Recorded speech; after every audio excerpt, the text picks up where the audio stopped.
Good evening, ladies and gentlemen. Welcome to the Mid-Atlantic Mauling League's Chaos Cup. We're in week number 7, and we got a fun game tonight. Why?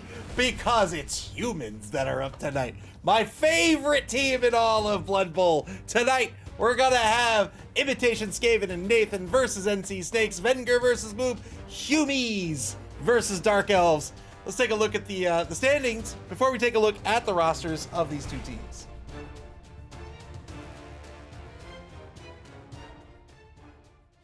In Division A, in first place is Ajax's The Fishy Fiends, taking that first place spot away from the Believe Broncos. Here in week number 7, they're a Chaos Renegades team. They are 4-1-1. The Believe Broncos, coached by BB Nutt, a Nurgle team. They're in second place. They're 4-1-0. And JD Whitey's Blitzburg Steelers are a Skaven team in third place. They are 3-3-0. In Division B, in first place, Spire's Philosopher's Song. Been hanging on to that first place spot for a while now. They're a Lizardman team. They are 3-2-1. Cobblestorm's Goner gets slowly climbing the ladder here. They're a Goblin team. They are 3-1-1 in second place. And Berserker Tempest's Vesuvian Lavabacks are in third place. They're a Lizardman team. They are 3-0-3. We are in Division C this evening. Doug the Minotaur's Dinnerbell Darlings are in first place. They're a Dwarven team. They are 5-0-0. Moob's NC Snakes are up tonight. They're a Dark Elf team in second place. They are 3-2-0. And Clypheus's Odin It's Snuffle are a Norse team. They are 3-1-1 in third place. Lots of representation in the top 3 between the 3 divisions. This has been a great competition so far. The home team tonight are going to be the humans of Imitation, Skaven, and Nathan, coached by Venger. They have 13 players on their roster. That puts their TV at 1,115,000 gold. They have the big guy, the Ogre. They have a thrower. They have 3 catchers, 2 halflings, 2 blitzers, and a bunch of linemen, 1 apothecary, 1 cheerleader, 3 dedicated fans, and 3 rerolls. They're going to be up against the Dark Elves of the NC Snakes this evening, coached by Moob. They have 11 players on the roster, bringing their TV to 1,220,000 gold. That's 105,000 gold in petty cash. Going back to the humans, 2 Witch Elves, all 4 blitzers, and a bunch of linos. 1 apothecary, 3 dedicated fans, just the 2 rerolls. How are these 2 teams gonna play tonight? The Dark Elf team, they're the Edge team. They're elves. Their agility is 2+. They're decently fast here as well. About half the team is MA7. All the linemen, of course, are MA6. 5 players with the block skill on this roster. The 4 blitzers, naturally. 1 of the Witch Elves has picked up the block skill as well. That means 3 players are blodgers on this team. These are gonna be very difficult pieces to deal with, especially without having tackle on your roster. That means only a PAL is going to knock down Black Mamba, Cottonmouth, or Copperhead. Cottonmouth, to add insult to injury, has picked up sidestep as well. That means only the PAL is going to knock down Cottonmouth, and if you don't get that PAL, chances are you're only getting 1 shot at it, because he is not going to sidestep into another block. He's going to gracefully dance to the side, or perhaps even get free movement out of that if he's the ball carrier. Very difficult to stop this team from scoring, and they're not really all that frail either. Average AV across the board, except for the 2 Witch Elves. The Witch Elves have Frenzy, and that's going to make those sidelines very dangerous for these humans tonight. How are these humans going to cope with this? Well, they're humans, right? They can do it all. They are jacks of all trades, masters of none. They're going to have to be the Bashy team here tonight. They're going to go up against this Adge team. They've got to play as the Bashy team. You've got to play to your opponent's weakness, and we'll talk about specifically what that will mean in just a minute here. They have the big guy with a strength of 5, has Guard and Mighty Blow. Guard's fantastic on this Ogre, because the Ogre is a big guy. He's not very reliable with that boneheaded roll. You're always fearful of rolling the 1 on the boneheaded, especially if the Ogre is holding down a very important piece, a very important spot on the pitch, which he often is. He's often in the center position or somewhere at mid pitch. Black Wolf, welcome to the stream. Somewhere at mid pitch, maybe even is the anchor on the team, and so you really have to think about whether you want to roll those dice or not. If you're not rolling dice, you're not getting the hits, you're not really doing anything other than keeping your tackle zones in check, which is great. But Guard means that the Ogre is going to be putting in even more work. That Ogre is always lending an assist on the line, and being on the line will probably be surrounded by a number of players, and that can be very, very beneficial for a team like this. Just the 2 blitzers on the roster. You can see Wenger went in on going full on with the catchers to start with, has 3 of those catchers. They are faster than this Dark Elf team. They have an MA of 80, does have the speed advantage, One of them's a blodger. The catchers, of course, have the catch skill, but they all come with dodge. Beyond Meat is a blodger. No tackle on the opposing team. So again, a POW is going to be the only thing to knock down Beyond Meat. This is a piece to watch out for. Just 4 players with the block skill means that Wenger, even though I just said he has to be the bashy team, he's got to be considerate with those blocks. Doesn't want to take blocks willy-nilly. Has 4 pieces with the block skill to try to get it on the ball, but one of course is the thrower. That thrower probably going to be the ball carrier to start with, because with 3 catchers and a thrower, you can threaten a pretty successful passing game. And this is a way to split up these Dark Elves when they're on defense. I think when the humans are on defense, what they're going to have to do is they're going to have to screen out the Dark Elves, and they're going to have to put tackle zones between the Dark Elves and the end zone. I don't think they want to go in and take a whole bunch of marks early on because they just don't have a lot of block, right? There's just, I was like, not block guard, no block. There's just not a lot of block on this roster. So I think what Imitation, Skaven, and Nathan are going to do instead is they're going to be very considerate with their blitzes. They will take marks and force a bunch of dodges, just so long as they're not taking a mark to get the 2-die block coming back at them. And if they can throw a bunch of tackle zones between the Dark Elves and the end zone, the Dark Elves only have the 2 rerolls. If you can get them to burn those 2 rerolls, you're going to be in real good shape. Then it's just about murdering these Dark Elves, leveraging the Ogre to get that Mighty Blow, to bring that AV down to 8, maybe even 7, and start removing some of these Elves. With 105k in petty cash, I think that's a Cindy. He's going to pick up a Cindy Pie Whistle for 50k. I think that's 55k left over. I think that's a keg. That keg will be very valuable when you have these 3 AV8 pieces, these 2 AV7 pieces on your roster. Try to get them back onto the pitch quickly and get that KO roll from a 4+ down to a 3+. But we'll see what Wenger decides to do tonight. Very, I don't want to say tricky, but the reason I like humans so much is because you have all the tools in your toolkit, but you're not good at any of them, right? They don't excel at any of those tools. But that just means it's a great team to try to learn the game with. It's a great team to really go up against anyone, right? We talk about some matchups that are just really, really difficult. The humans don't really have a difficult matchup, I think. They have all the tools in their toolkit to be able to go after anyone. It's just a matter of knowing how to play in that way and do it in an effective manner. And because they don't excel, you have to do that from the get-go, right? You have to do that with your tactics, you have to do that with your strategy, you have to do that with your team comp. And so it's a lot of fun, I think, both playing and watching human teams take to the pitch, because one minor change makes things very, very different depending on the matchup. So, all right, we'll see if these 2 coaches are ready to go. We'll get this game underway this evening. We have another game this evening. It's not a doubleheader. The second game will be at 11 o'clock p.m. Eastern Daylight Time this evening. That's UTC -4. Looks like we're waiting on one of the coaches.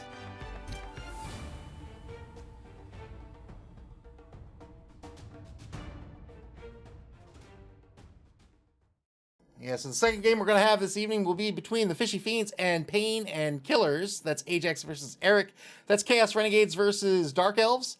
That's scheduled for this evening at 11 o'clock p.m. Eastern Daylight Time. Again, that's UTC -4. So that's about just about 3 hours from now. Moob09, welcome to the stream. Moob says we're starting now. All right. Good luck to you both.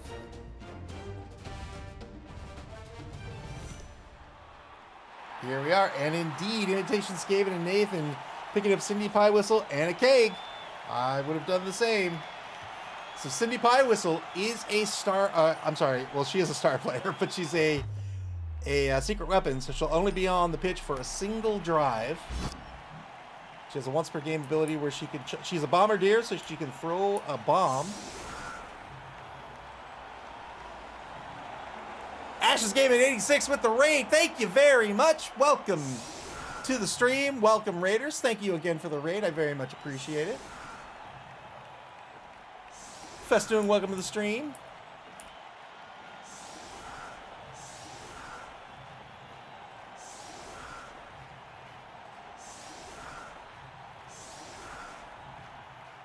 Snakes win the coin toss, so they're going to choose to be on offense to start.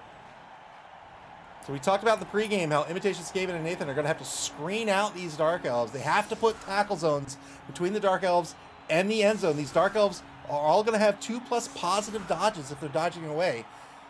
By putting those tackle zones in between them, by having layers of tackle zones, you can make those 2+ a 3+, maybe even a 4+, and they only have the 2 rerolls. Once they burn through both, now their odds are very, very different on each of the remaining turns in the half. Wide anchor for the defense here. Clear skies for the game. 3 on the line for the offense. We'll see how Moob sets up this offense to compete against this this defense. You can see Cindy Pie Whistle is a middle linebacker, we'll call her, keeping her free, ready to chuck those bombs. Remember, those bombs can be caught by other players, friend or foe, and if they are caught, they must be thrown again.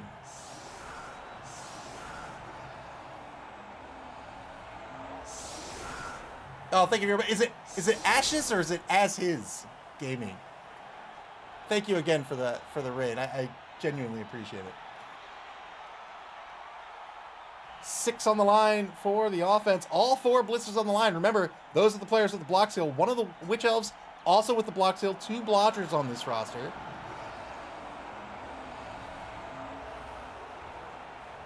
All right, that'll be the formation. Here's the kick. No kicker for the defense. Chucking that sandwich of a ball. It's going to be a pitch. Oh, no! It's a pitch invasion. The crowd does not like these Dark Elves. 2 of the blitzers on the line. Stunned, as well as Moccasin, the number 9 lineman over in the right wide zone. Precarious start for these Elves. Ball kicked to the 8-yard line. Turn 1 underway. Ashes Gaming. All right. I got it right the first time.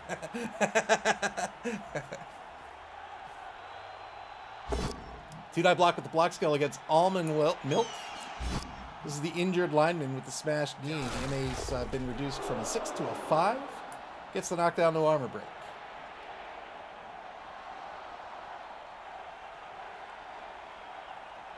Three weeks left in regulation here in the Chaos Cup before the cut to top 8. The top 2 teams of each of the 3 divisions will make the cut to the top 8, as well as the 2 best third-place teams between the 3 divisions.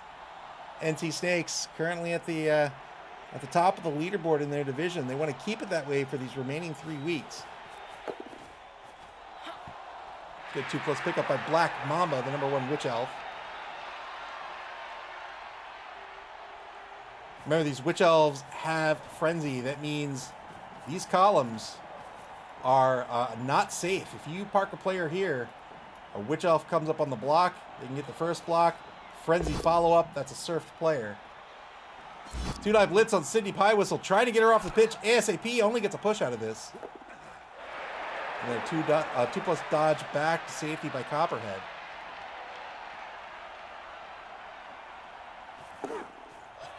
Good 2+ dodge off the line by the left guard. Now the left tackle trying to dodge off the line. Fails the dodge. Won't spend the reroll there.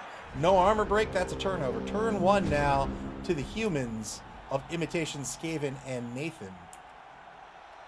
Kept the Ogre free for the blitz. Wants to make good use out of Mighty Blow in this matchup. Mighty Blow is going to make the effective AV on these blitzes from a 9+ down to an 8+.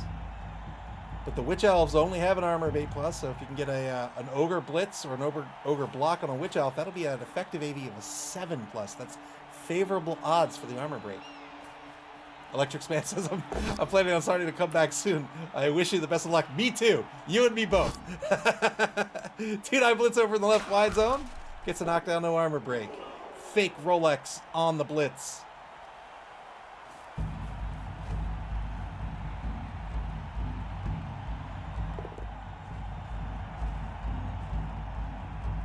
Ogre moves across the line of scrimmage to Mark Garter, the number 10 rookie lineman. Remember, this big guy has a nega trait of boneheaded. That means before it activates, it has to roll a d6. So long as it doesn't roll a 1, it's golden. It's good to go. But if it rolls a 1, not only does it lose its action, it loses its tackle zones until it succeeds that roll in a future turn. Whoa! 4+ dodge. I appreciate it, Ashes Gaming. Thanks again for the raid. I appreciate it. Have a good night.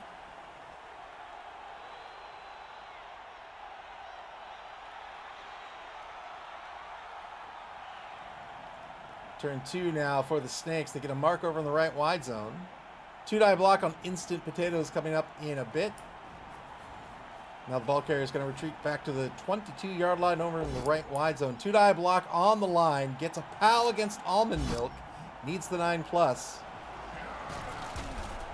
Doesn't get it. And now the block in the right wide zone. This will be a knockdown as well. But no armor break.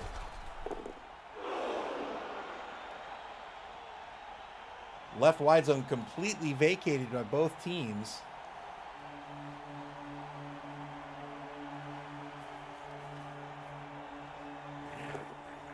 The Elves trying to encircle this this defensive line, trying to pick these players off and out of the drive.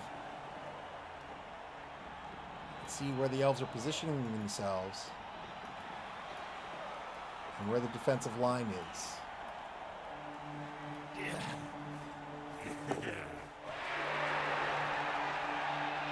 Snake Pliskin dodges to the right side of the line.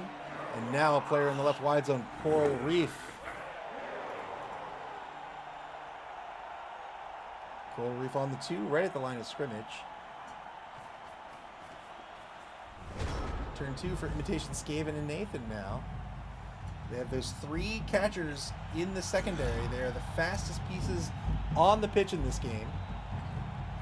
They have an MA of 8, the fastest piece for the Dark Elves. It's an MA of 7.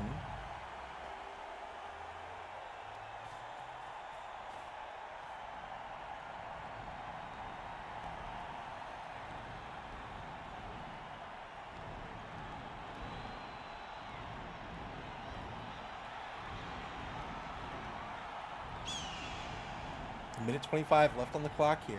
You get 2 minutes per turn. And if you burn through those 2 minutes, you have 7 minutes and 50 seconds on a bonus clock that you can dip into for the course of the game. Both standing result against Cottonmouth here.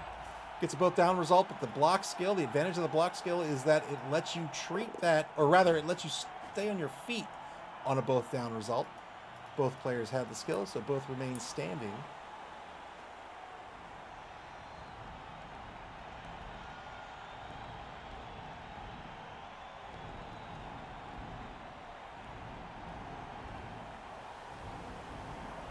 Sydney Pie Whistle not in the best position to throw a bomb. But she's going to do it. Here it is. We'll see where the bomb's targeting. Gonna try to take out Rat here, the number 7 lineman. But can't break armor. Rat's seen worse. Was in a fireworks accident one Independence Day.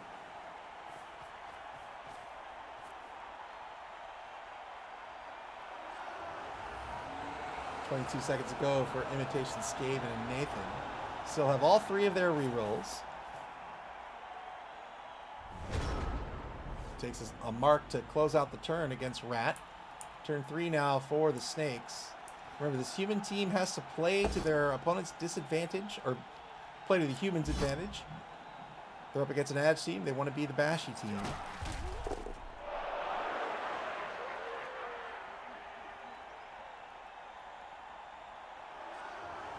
BB Nut, welcome to the stream. BB Nut says, go Moob!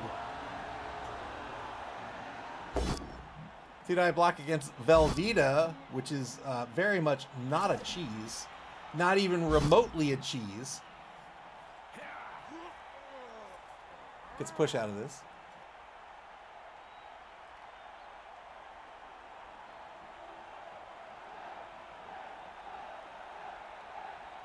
I bet you... He did say mood. I bet you if you left a block of is it even a block? I don't know. But if you left Velveeta out on a counter for a week, I bet you it doesn't mold.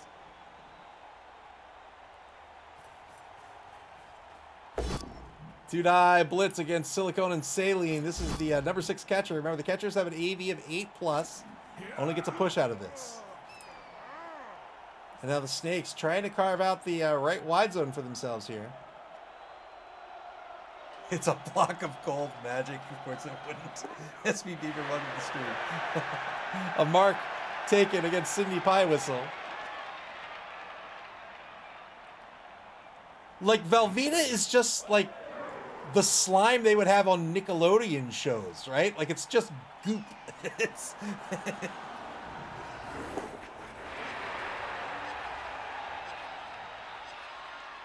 no rerolls spent by the Snakes just yet. That's an odd way to say awesome.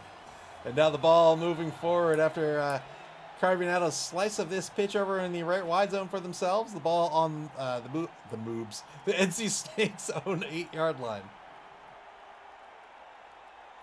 The Twinkie of cheese. Oh, God.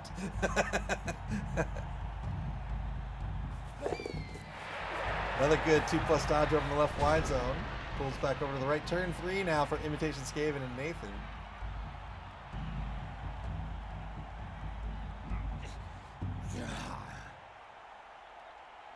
No, the Halfling Master Chef makes real food.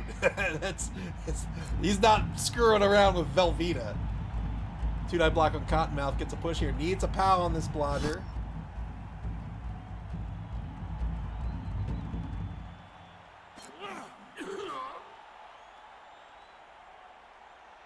There are five unique faces on a Blood Bowl block die. Of course, there are 6 faces. It's a D6, but there's a skull. That's the attacker down result. That means that the attacker on a block gets knocked to the ground. That's that red skull right there. This is a bad roll for Mr. Pibb. Might just let this rock here with a both down result. It's going to spend the re-roll. Can't get through the loner roll. There's the both down, and it doesn't work out. Doesn't work out on the trade. The Ogre is going to be stunned on the both down result. That's a turnover. Came in on the block. Big guy has the loner nega trait. That means if you want to spend a reroll, you have to spend the reroll first, then you roll a d6. On a 4+, you get to use it. On a 3+, you lose it.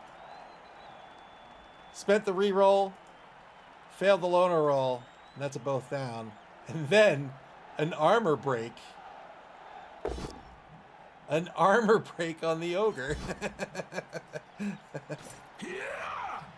Armor break for the Snakes coming up. Gets a stun against Silicone and Saline. Now a 2-die against Velveeta. Gets a POW here. Just needs the 8+. 8+ fairly brittle. No armor break. Good push to get Cottonmouth in position against Cindy. But gets a dodge push out of this. Cindy's going to stay on her feet. SP Beaver says you wouldn't know about Ogre armor breaks. I've been missing my Ogre for 2 games.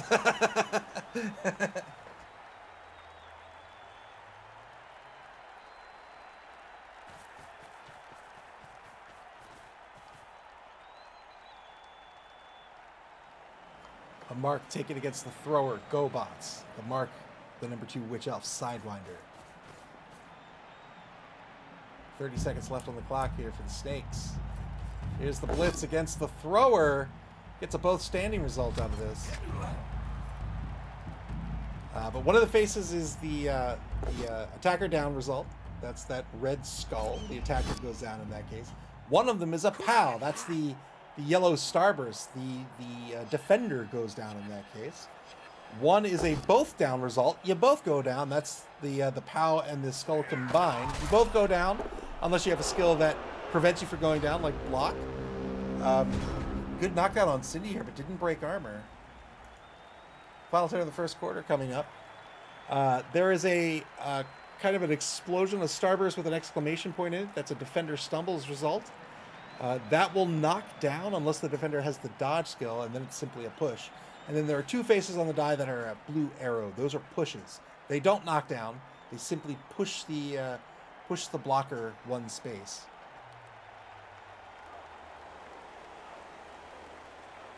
Cobblestorm BB, welcome to the stream. Cobblestorm says, who was it again? Who's Ogre self-cast against my combos? Can't quite remember right now. That wasn't me. Was that me? It might have been me. 2-die blitz against Cottonmouth. Again, needs that POW, and Cottonmouth has sidestep. This is going to stay marking Cindy Pie Whistle. Gets a push out of this.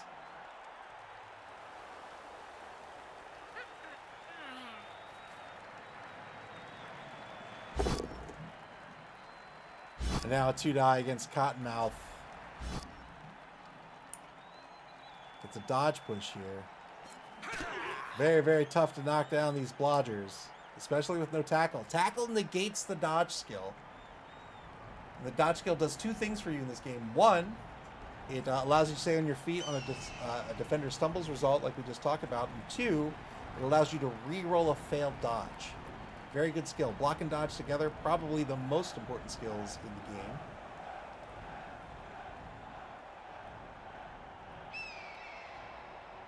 In the pregame, we talked about how humans don't really have a bad matchup, at least not in my opinion. But the more specialist teams can certainly have bad matchups. I think an obvious one is dwarves and Amazons, right? Amazons, a team defined by having lots and lots of dodge. Dwarves, a team with lots and lots of tackle. Right? Tackle against dodge. So that's a bad matchup for the Amazons. Imitation, Skaven, and Nathan now on the bonus clock here. Turn 4. 3+ dodge to get Velveeta to safety.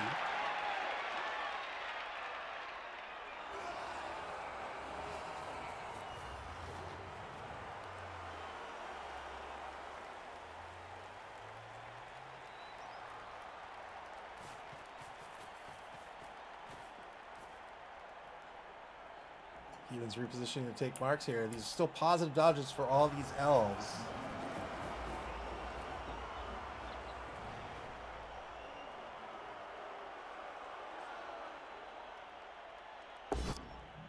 One die block against Sidewinder.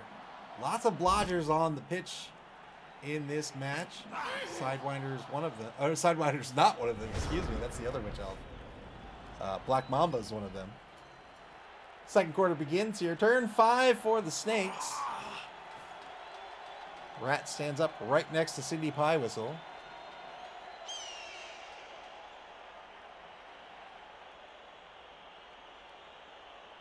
Lots of new games have come out. I've been spoiled for choice. I have the new Assassin's Creed is a guilty pleasure of mine. I played the new Assassin's Creed. That's been fun.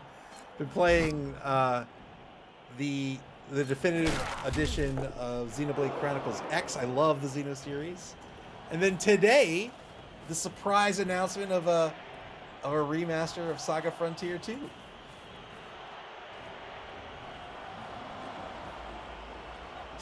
The Saga series. I love the Saga series. Oh, Cindy gets a stun on Cindy Pie Whistle. She'll stay on the pitch. Hasn't gotten a lot of effect out of Cindy just yet. Had one bomb toss, didn't get anything out of the bomb toss, and now she's stunned. Move doing a great job of identifying just how much of a bother Cindy Pie Whistle can be when in heavy on that player, trying to get the removal, trying to keep her on the ground. Doing a great job of it so far. Here's an armor break over in the right wide zone, gets a stun.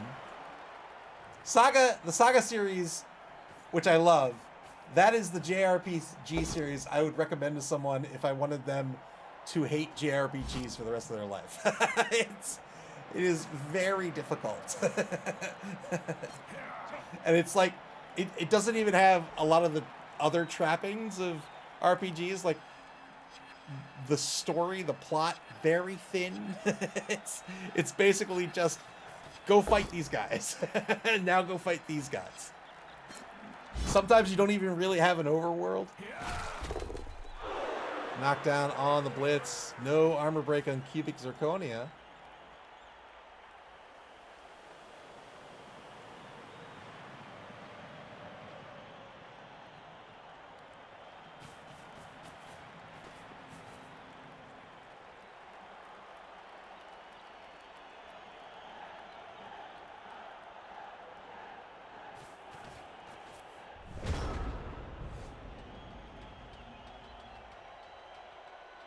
And the announcement of the remake of the Megaten game. What was Raido versus the Soulless Army? I haven't played that in forever.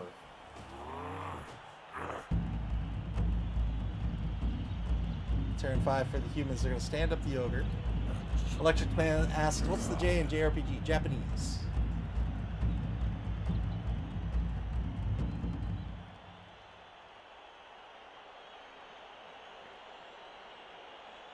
Japanese role-playing game. Really doesn't mean it comes from Japan anymore. It really is just sort of, oh, double skulls here. Has to spend another reroll. Humans down to 1. And the Dark Elf's still hanging on to both. Got a knockdown on Taipan, but no armor break. Yeah, it's just a particular style at this point. JRPGs tend to be narrative heavy, more boy, how do you describe it? Very narrative heavy, very character heavy, whereas the Western RPG, the CRPG, a computer RPG, is much more mechanically driven, right? They were all born out of the same thing. Grave mistake, welcome to the stream. They're all born out of pen and paper RPGs, but the CRPG just kind of evolved around the mechanics of the games, whereas the Japanese RPG evolved around the storytelling aspect of the game, which is ironic because JRPGs are much more of a authorial narrative, right? Like it's a story being told to you, whereas CRPGs are more, you are in a shared storytelling experience. Turn 6 now for the Snakes. Trying to get players in front of these elves. Very, very hard to stop the score. Hasn't been able to get rid of those 2 rerolls. 2 die blocked by Copperhead's gonna get the knockdown on instant potatoes back at the human 6-yard line.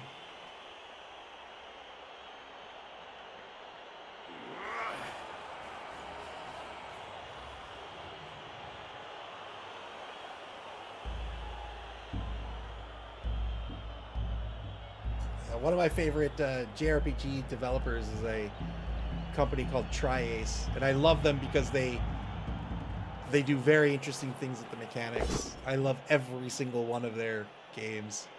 Well, I shouldn't say every single one. Every single one of their RPGs. 2-die blitz into a 3-die frenzy follow-up here. Gets the POW! And there's a KO by Sidewinder. Well done. First removal of the day. A 1-man player advantage for the Snakes. Frenzy, a very good skill for getting more dice to guarantee, or to help guarantee you get that knockdown.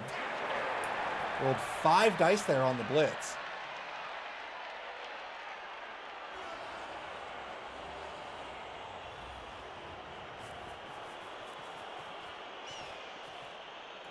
Ball moves up to the 12-yard line now. Snake Plissken, the man who escaped from both New York and LA, on the front left corner of the cage.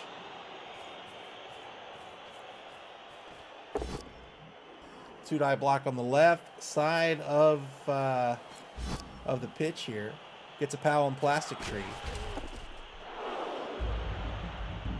Keeping Cindy Pie Whistle locked down, marked by 2 players.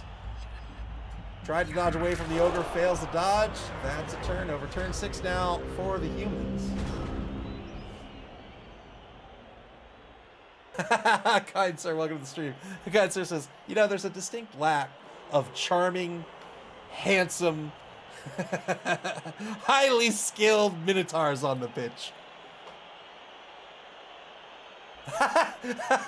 Escaped LA, escaped New York, but you can't escape Nuffle.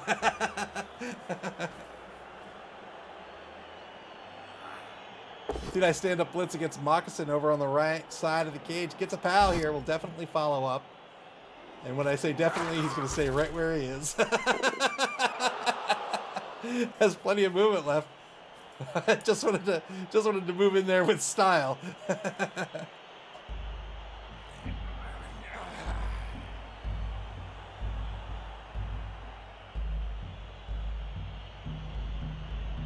Now I'll mark on the ball carrier. Remember, it's a 2+ positive dodge for the Witch Elf. All these elves have an agility of 2+.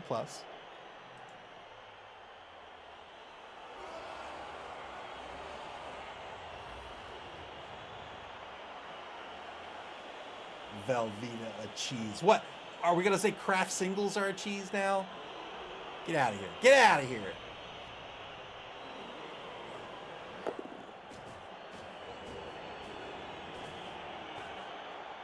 Mr. Pibb trying to move into this drive on the left side. Delicious cheese.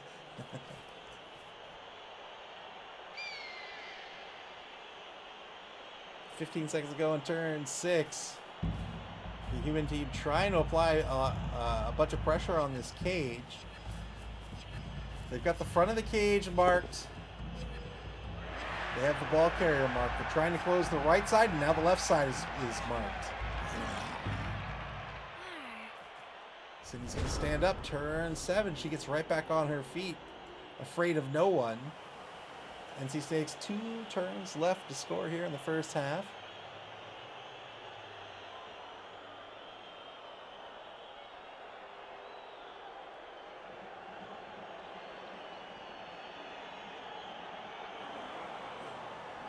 I like to see how many times I can fold them. I find craft singles to be revolting. Like I will not eat them. I just will not.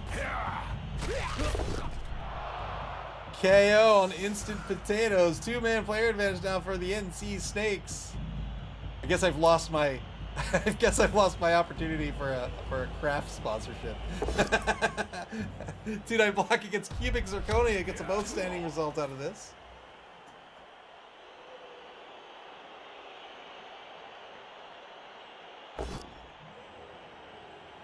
Two on Cindy Pie Whistle. This is a dodge push. Cindy's going to stay on her feet. Try folding any other cheese.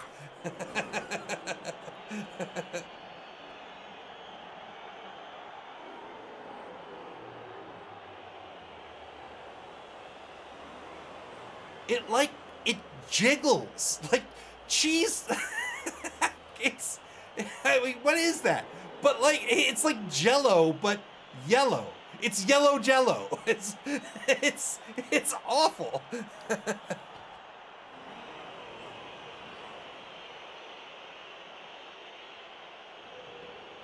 But you know, there's one non-cheese that I will suffer. Double skulls on the blitz by Sidewinder. Spends a reroll, gets the knockdown on fake Rolex. So the Snakes down to 1 reroll. Trying to open up a lane here. There's the opening. It's a 2+ dodge by Black Mamba. Can move out in this direction.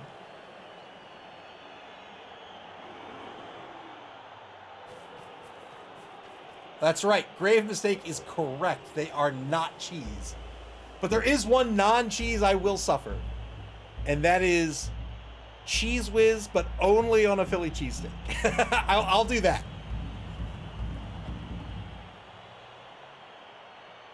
Ball carrier moves over in the left wide zone on the 18-yard line.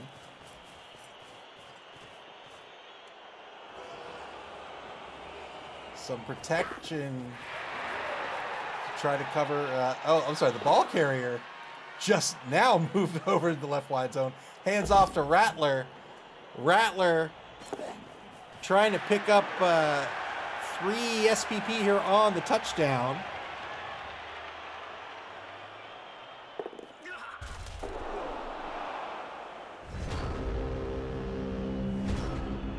Turn 7 for Imitation Skaven and Nathan.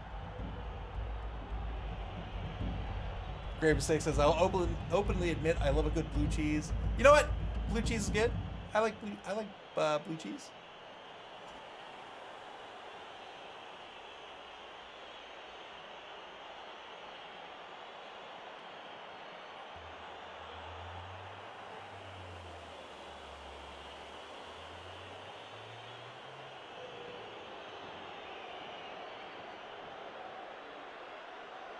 Delicious rotten spots. Delicious rotten spots.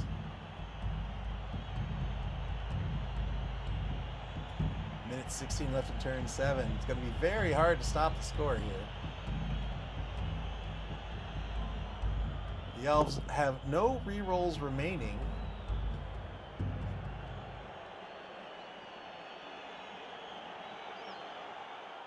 Iron Cynic says, time for City to be a hero.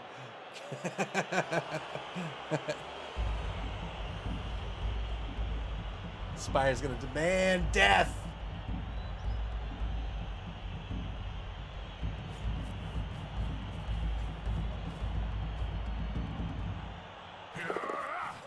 Here's the blitz.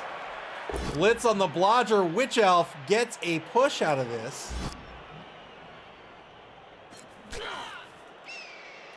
Gonna reposition on two, or on one rush it seems, and get a mark on Rattler.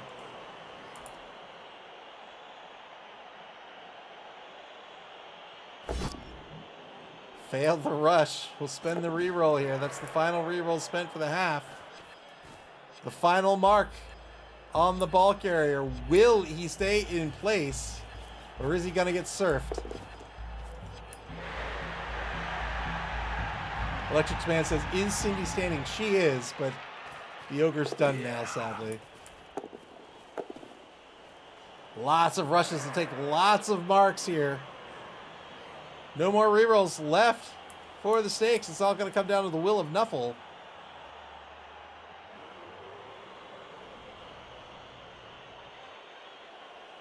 Wait, is it Sunny? How could you tell it's Sunny? Turn 8 for the snakes. Is it the color?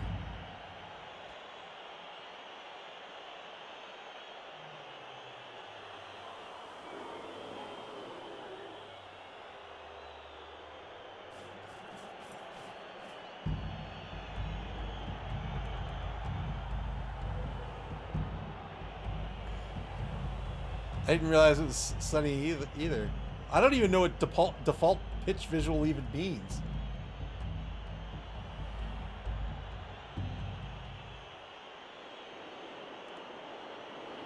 Like that seems to be activated. That's not activated? But this looks darker.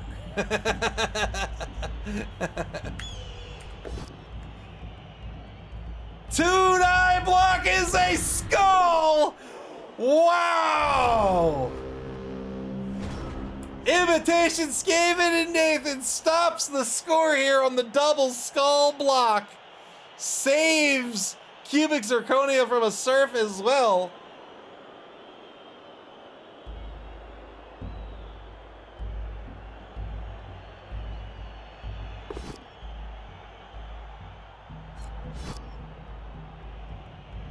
Right, but this looks like it's telling me that default pitch is... Oh, I see. That's default pitch is on. I see.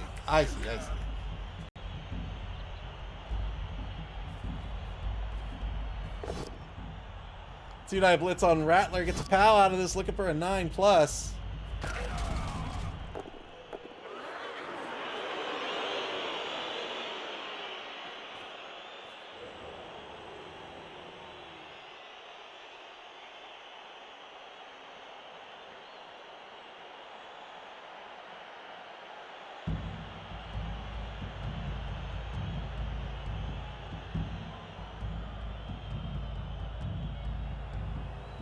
.47 seconds left in the half here. Imitation Skaven and Nathan able to stop the score by these elves. Very hard thing to do, even in the best of times.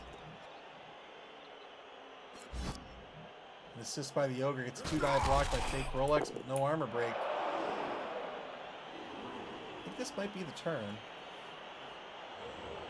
Well, he might risk a dodge to go after. Nope. Go after a Witch Elf. 0-0 the score at the half. Imitation Skaven and Nathan will be on offense to start the second half of this game. The defense did their job.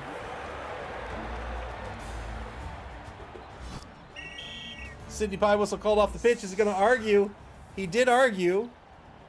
But the ref says, no, I've seen enough of her to know that she is not allowed on this pitch. And I don't want to hear your lip. You're out of here. Ejects Wenger from the game. Wenger can no longer argue the call, and we'll get a -1 to brilliant coaching.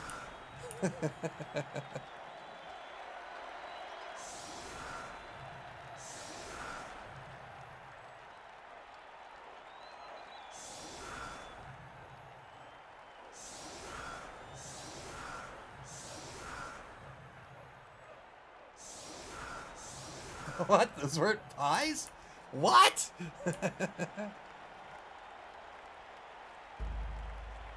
Snakes with 3 on the line here on the right side. They've got 6 in the secondary, 2 linebackers. Now the offense to set up their formation.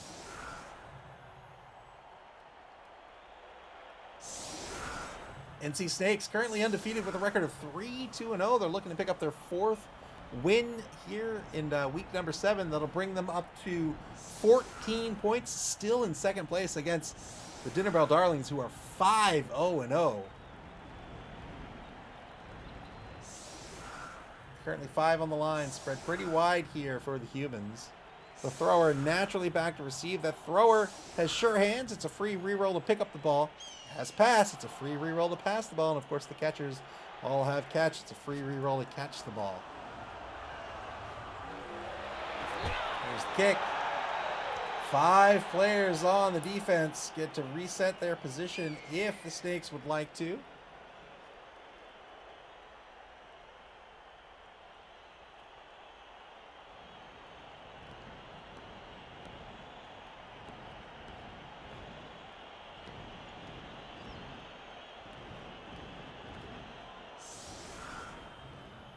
So those white circles are the 5 that were chosen. 2 over in the right wide zone. Guard is going to move back out of that wide zone to the left of the pitch. Taipan moves forward.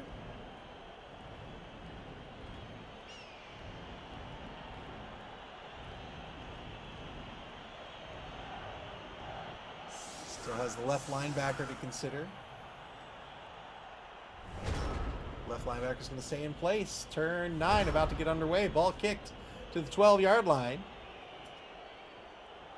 That is, I have to say, for a sandwich, that's a lot of ketchup. That's a lot of ketchup. Like, if you've got that much ketchup, like squirting out of the sandwich, you've gone a little far. I know a little something about going too far with condiments, and that's a lot of ketchup. 3+ pickup. Fails the first pickup. Free reroll. Good recovery. Gets the ball into a cage up at the 8-yard line.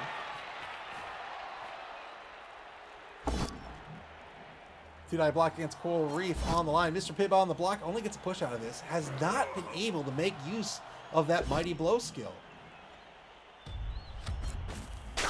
Good armor break on the line. Gets a stun. This is a stun by the number 8 blitzer, Cubic Zirconia. Bad Dog says, who puts ketchup on a sandwich?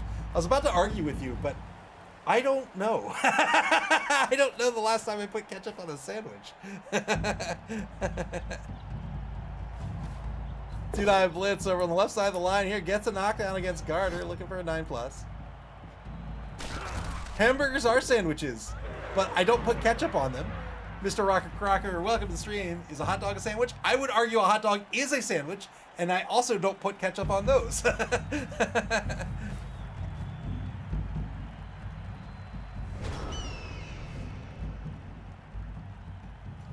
hot dog's a sandwich. You know what? I'd even say a taco's a sandwich.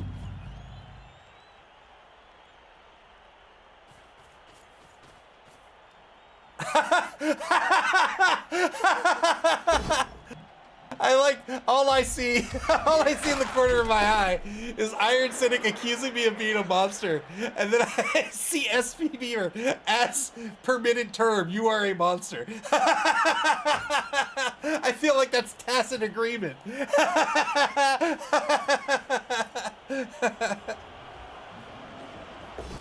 2-9 blitz on the left side of the line. Oh, okay. Well, I've never had a meatloaf sandwich, but I'll put ketchup on meatloaf. I'll do that. Although I haven't had meatloaf since I was 8, I think.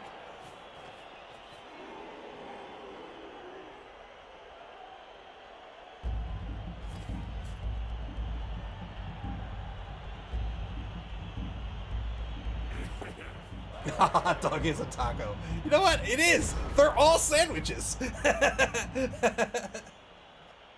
You know what? Here's my argument. If those aren't sandwiches, then open-faced sandwiches can't be sandwiches either.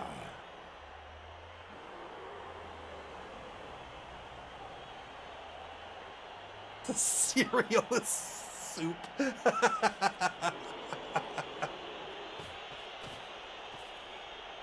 An open-faced sandwich is toast. 2-9 blitz on the left side of the line gets a knockdown against type in. Here's the armor break, gets a stun out of it. Cereal is wet nachos. Ball's gonna move forward to the 4-yard line at center pitch.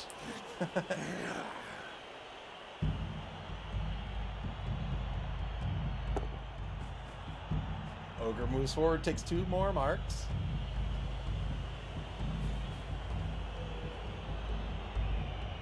Pop-Tarts are awful. I will not eat a Pop-Tart.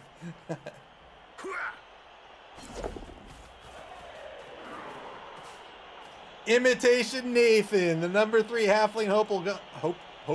It's going to move over to the right side of the cage here. This offense getting real tight here with pulling in real tight. This defense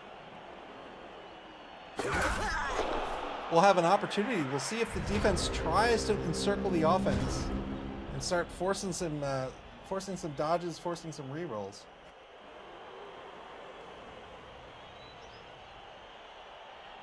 Lasagna is cake.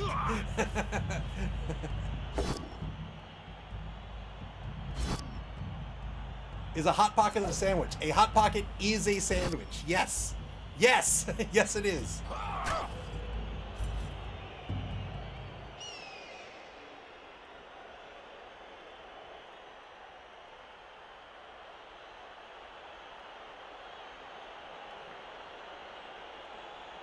The lasagna kind of Smith Island cake. Your regionality is showing there by calling out the Smith Island cake. And no.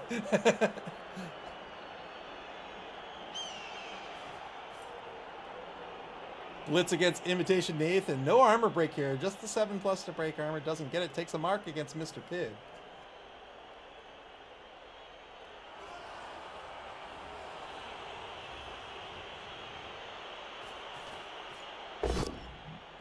I block over in the right wide zone against Almond Milk. Gets the knockdown thanks to the block skill.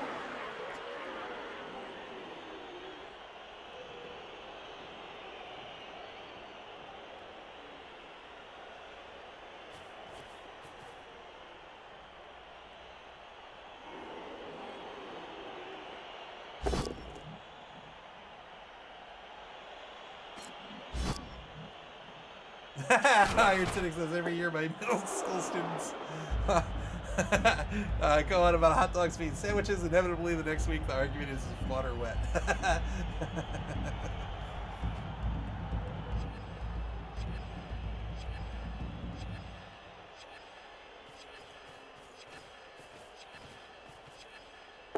Mark for the 2-die block over in the left wide zone. That's going to be a both down result. No armor break on either side. Turn 11, back to Imitation, Skaven, and Nathan. Tie ball game right now. Both teams holding on to their rerolls. Ball on the humans' 4-yard line at center pitch.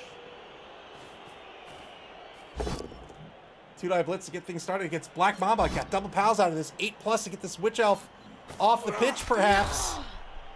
And did it. Well done. One of those 2 Witch Elves got the KO, but the Apothecary was spent, and she's going to stay on the pitch. I think that's a good oppo spend here by Moob. Very important piece to keep on the pitch.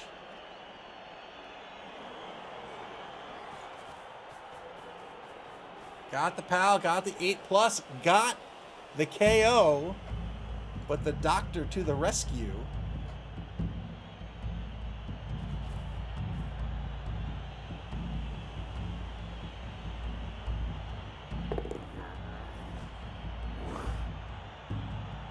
Mr. Pibb to stand up over on the right side here.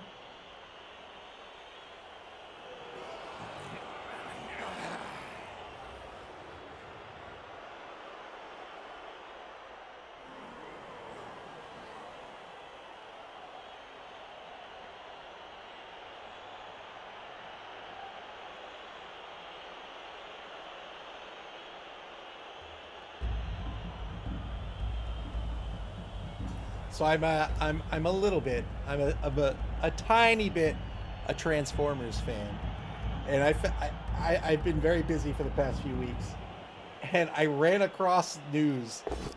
I didn't read like the headline or anything. It was just blah. It was in my feed. It was blah blah blah. New Transformers show. I was like, cool. Let me see what it is. I put it up on one screen. I'm working on another screen. I have to go back and see what it was. I don't know what it was, but I just see Optimus Prime transforming with a giraffe. I was like, oh, okay. I guess that's a thing.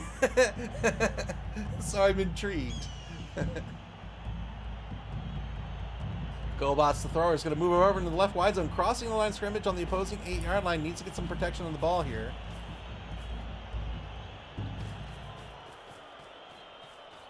I may possibly sort of maybe have an entire room full of them. Siren Eye, welcome. Thank you very much for the follow. Welcome to the stream. I appreciate it. Thank you very much.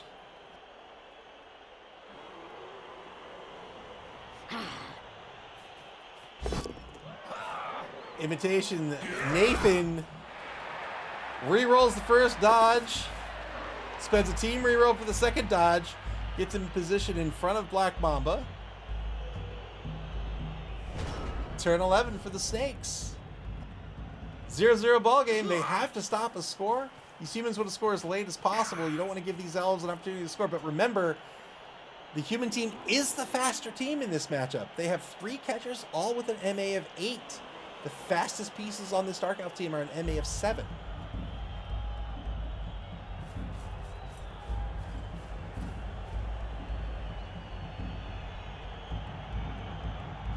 They released, so there's lots of different Transformers, like toy lines, and like the high-end line is called Masterpiece. That's like, what if money was not no object, but like what if we had a higher budget and we could have better engineering and better materials and stuff. So they released a Masterpiece version of a combiner, which is a bunch of little Transformers that combine into a big Transformer. 2-die block by Sidewinder, gets the both down result, and that is a turnover. Oh no, it's a wrestle. Red Eye, thank you very much for the bits. I very much appreciate it. Thank you very, very much. Thank you for your generosity.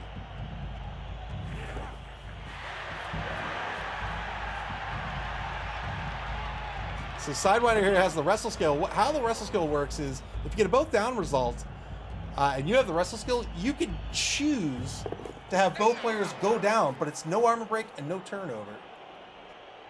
Bad Dog demanding death. We've had very, very little of it in this game. Failed down to the right side. We'll let this rock, but armor breaks, and it's going to be a stun against Rat. That's a turnover. Turn 12 now for Imitation, Skaven, and Nathan. SP Beaver says, does demand death come with rain on the screen? You know what? Today it does. Let's say, oh no, went for the handoff. And that's a null turn for Imitation, Skaven, and Nathan.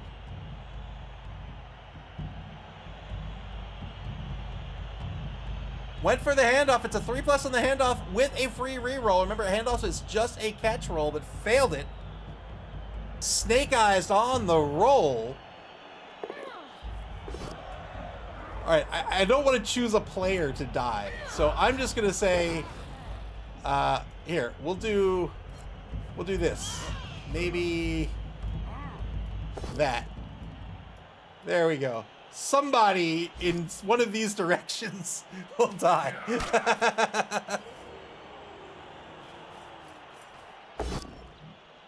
Two-die blitz on the would-be ball carrier, Silicone and Saline. No armor break here. 2 more points of movement left with Snake Pliskin. The imitation cheese kind of die. You're right, I do. Failed the 2+. Another 1 rolled here. Spent a team reroll to get the ball. And a rush. Snake Pliskin in possession of the ball. The Snakes have recovered this ball on defense. They're down to 1 reroll for the game. Siren Eye says, which team are you? I'm very confused right now. I am neither one of these teams. I am Technobabble Inc. I am not playing in this match.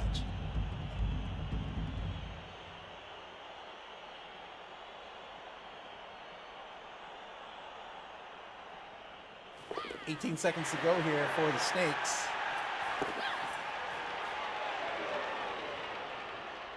He's John Madden. So, what you want to do is you want to pick the ball up and boom, you want to get into the end zone. You want to score touchdowns and you don't want your opponent to score touchdowns against you. That's how you play the game of football. Two-die block against Plastic Tree. Gets a knockdown here.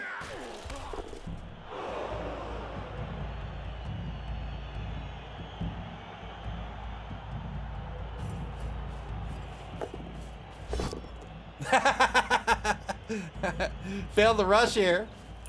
If you're familiar with the tabletop game, you can look up the rules on rushing. It fails on a 1. You roll a d6. On a 1, it fails. And if you were very good in math class, you know that that's a 900% failure rate. It fails 900% of the time.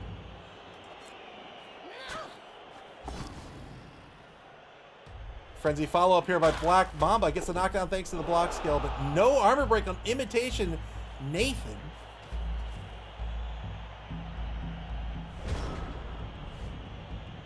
Turn 13, 4th and final quarter begins.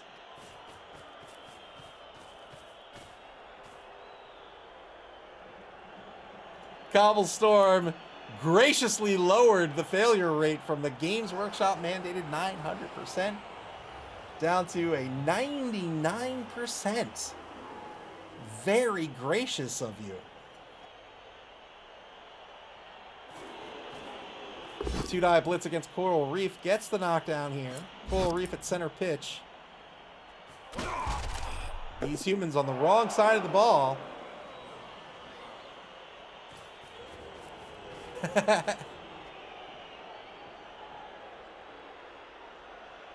Blood Bowl, the only game that has 900 ones on a D6. Look, I didn't make the rules. Nuffle did. Nuffle made the rules.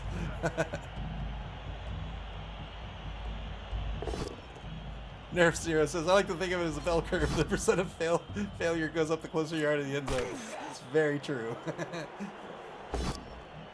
One die block against Sidewinder. Gets a dodge push out of this.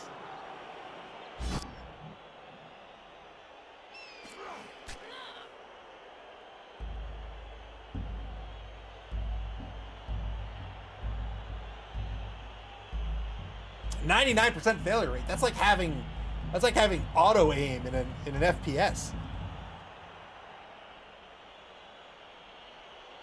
23 seconds to go here in turn 13 for Imitation Skaven and Nathan. Lost possession of the ball. It's a 0-0 ball game. They need to stop this score. Good dodge by Beyond Meat, the number 5 Blodger catcher.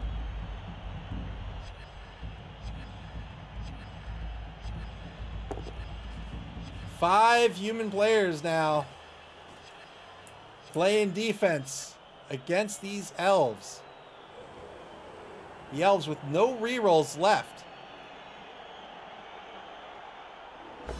So the humans not only need to play defense, they need to stop the score, they also need to break the inevitable cage or pocket that's going to form around this ball carrier, and they need to leave a player or two in position to score themselves. So they're going to have to spread their team a little thin here, and they're going to have to make that work. They do have 2 rerolls left. The opposing team has none. Odds are dramatically different for these two teams.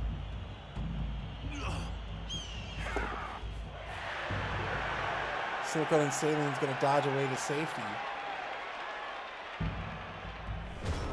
Turn 13 now for the Snakes. 4 turns remaining. Blitzer has an MA of 7.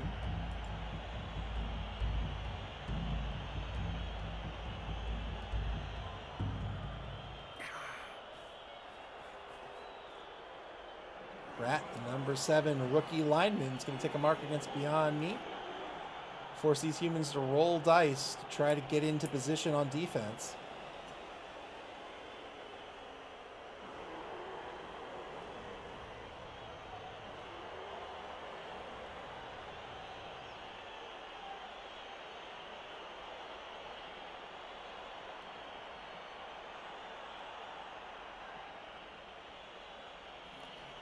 One minute, 11 seconds left on the clock here for the Snakes. Both teams looking to score as late as possible, as both teams are fairly fast. Again, the catchers for the human team are an MA of 8. Half the team for the Dark Elves are MA 7.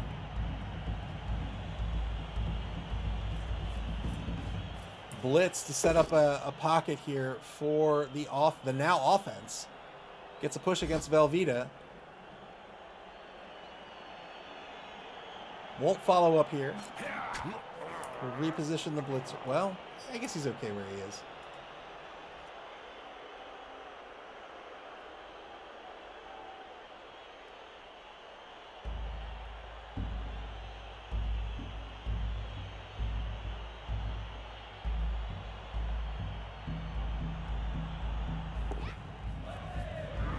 The 2+ dodge by Black Mamba, the number 1 Witch Elf. And there's that pocket we talked about. So he'll park the ball somewhere in here. And now he's got this protective unit covering the ball, so a blitz can't come in on the ball carrier.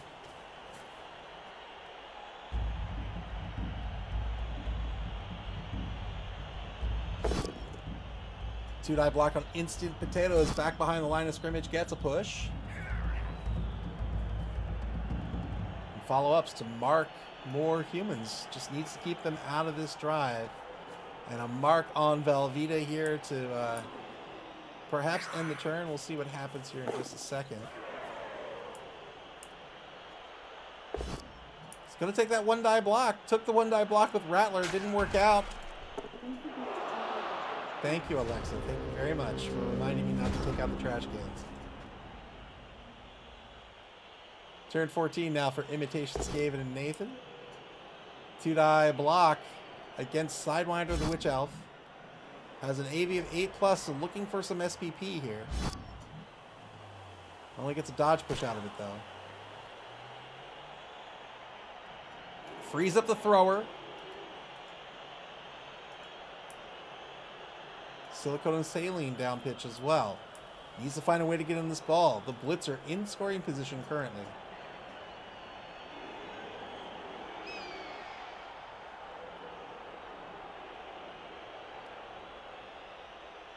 Where's the halfling?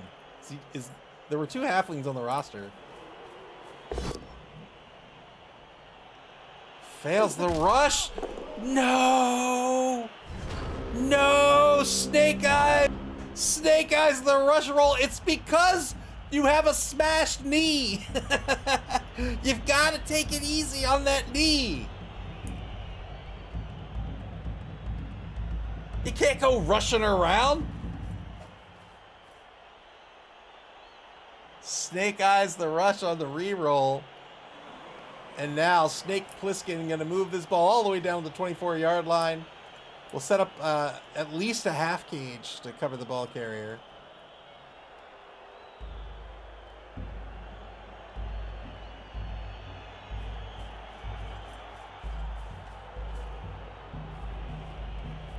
Two-die blitz on the catcher. Got a pal by Black Mamba. Just an 8+ breaks armor.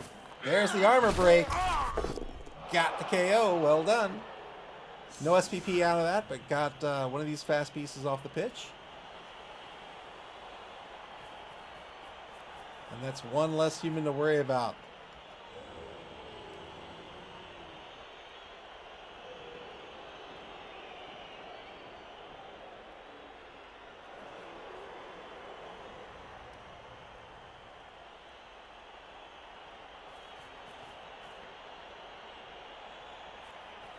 Putting tackle zones between the humans and the ball carrier. You can see where the tackle zones are, right? They're here. We've got tackle zones here. So that's the protection right now. Finally failed to dodge, so that'll be a turnover. That's pretty good protection here for the elf team. There's not a whole lot the humans can do about it. Turn 15 for Imitation Skaven, and Nathan is not looking good. If they want to stop this score, they're going to have to pray to Nuffle.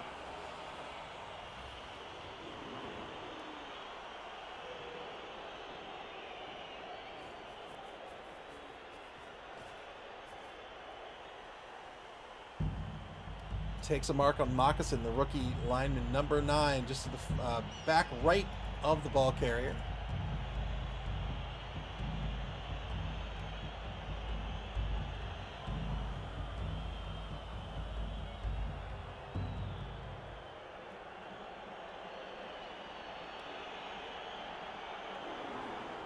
Minute 7 left on the clock for Imitation Skaven and Nathan. Here comes the catcher. Silicone and Saline doesn't want to risk the rush. Down to 1 reroll for the game. Needs to make something happen right here. Failed the boneheaded roll with Mr. Pibb. Mr. Pibb, this is not the time. You studied before this. I saw you hitting the books. I can't believe you forgot what you're doing here. That's true. You can't blame an ogre that only goes boneheaded once. Failed dodge on the blitz. Had to do something dramatic here. Didn't work out. Turn 15 for the NC Snakes.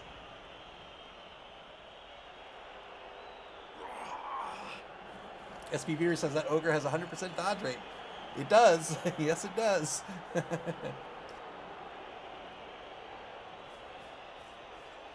Gonna stall this out till turn 16, shifting the ball over to the right wide zone. We'll take a block on Beyond Meat, and then the other elves will follow suit over in the right wide zone. 3-die frenzy follow up. Great job here by Moob getting the 6 dice on the frenzy blitz. Got the KO out of it on that blodger. Well done.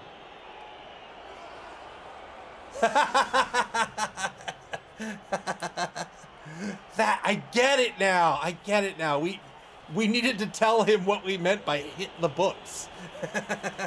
It's on us. Wait, this isn't my team. This is Venger's team. It's Venger's fault. He should have been more clear to the ogre.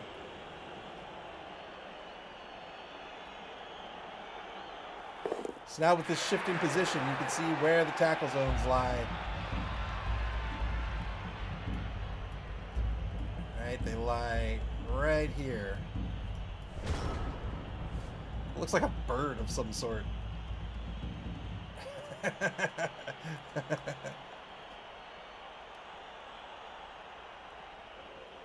Turn 16 for Imitation Skaven and Nathan. It's not a whole lot they can do. 4, 5, 6, 7. I don't think he's gonna risk it. Is he gonna do it? He's gonna do it!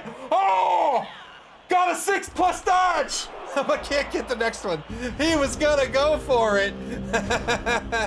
Turn 16 for the Snakes. They'll walk the ball in. They're gonna win this one 1-0. Ninja Gloppy, welcome to the stream. Well done by Move to win this one 1-0. Props to Venger for going for it there at the very end. Got the 6+. Move says, I'm not gonna lie, I panicked a bit with that first 6 game if I know.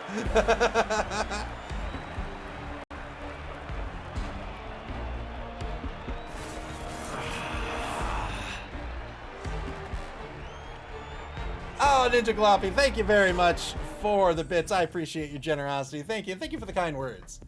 All right. With that win, the NC Snakes are going to remain undefeated. They're in second place in Division C. They are 4-2-0. They are hot on the heels of the Dinner Bell Darlings, coached by Doug the Minotaur, that 5-0-0 Dwarven team. Boy, oh boy, these three divisions are hotly contested. Let's take a look at the schedule before we leave for not too long. We're gonna come back in about 40 minutes. So our next game is going in week 7 here is going to be this evening at 11 o'clock p.m. Eastern Daylight Time. That's UTC. No, you know what? Forget that. We're going to keep the stream going because there's a game going on right now.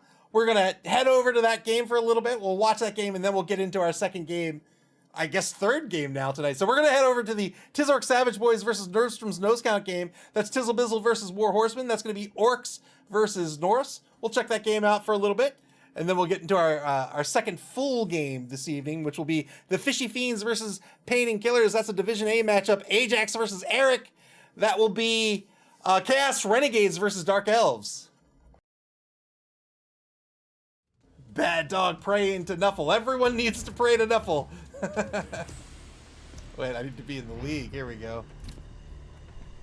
All right, let's see what's going on here in Division C a little more. All right, Nerdstrom's Nose Count looks to be on offense. They do not have the ball. So the Tizzork Savage Boys have the ball on their own 2-yard line, caged up over in the left wide zone. Nerdstrom's Nose Count took the lead. Oh, I see. Nerdstrom's Nose Count started this half on offense, scored. They're up 1-0. And now the Tizzork Savage Boys on defense here in turn 7 have the ball on their own 2-yard line. Two-die block against Lorax's Dream here in the right wide zone. Gets a knockdown out of this. Norse teams are identified. Each team does a thing, right? We talked about how the human teams are jacks of all trades, masters of none. Norse teams are glass cannons. They start with a lot of frenzy and a lot of block, but their AV is very brittle, right? Their AV is at 8+. They have the beer bores, which you can see here. Headbutt. They're very weak. They're a strength of 1. AV 6+. That's nothing. But they are stunty and they're titchy, and they have dodge. That means all of their dodges are 2+, and they get to re-roll that dodge. These are great cheap pieces to get an assist or to make a foul, and they also come with pick-me-up. They are beer bores. They have a keg of beer on their back. So at the end of your opponent's turn, you see this blue, this glowing blue square here. At the end of your opponent's turn, any one of your knockdown pieces within 3 spaces of that beer board will roll a d6 on a 5+. They'll stand up for free. They'll get a little pick-me-up from the keg.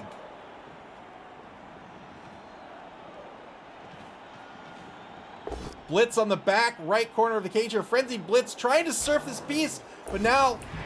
Oh, no! Oh, no! Got the push on the first one. Gets knocked out on the second. Does not break armor. The Ulfwinter's a strength of 4.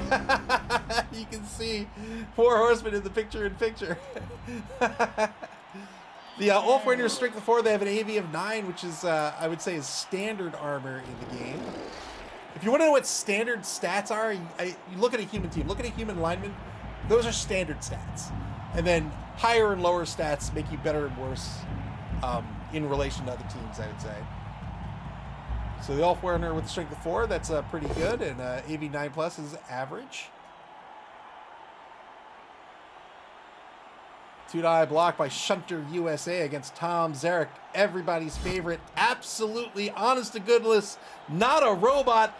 Actually a human.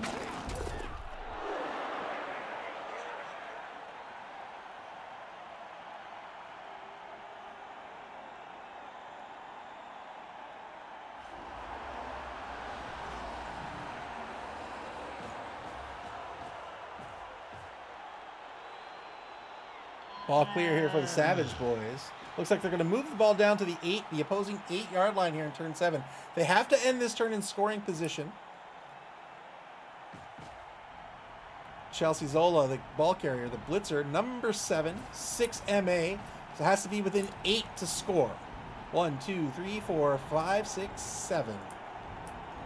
So currently it's going to be 1 rush for Chelsea Zola to score on turn 8. Takes the rush right now, so it'll be no rushes on turn 8.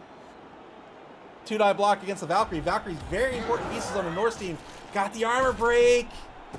Gets a KO. We'll see if that KO sticks for the second half. Valkyries are very good. MA7, Strength 3, Edge 3, Passing 3. They are a little brittle with an AV8+, but they have Dauntless, they have Catch, they have Pass.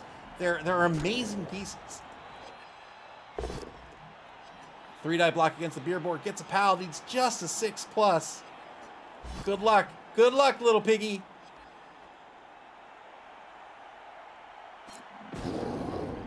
Breaks armor. Oh, see you later, fella. Hope to see you back for the second half. Turn 8 for the nose count. They are bulk of all traits.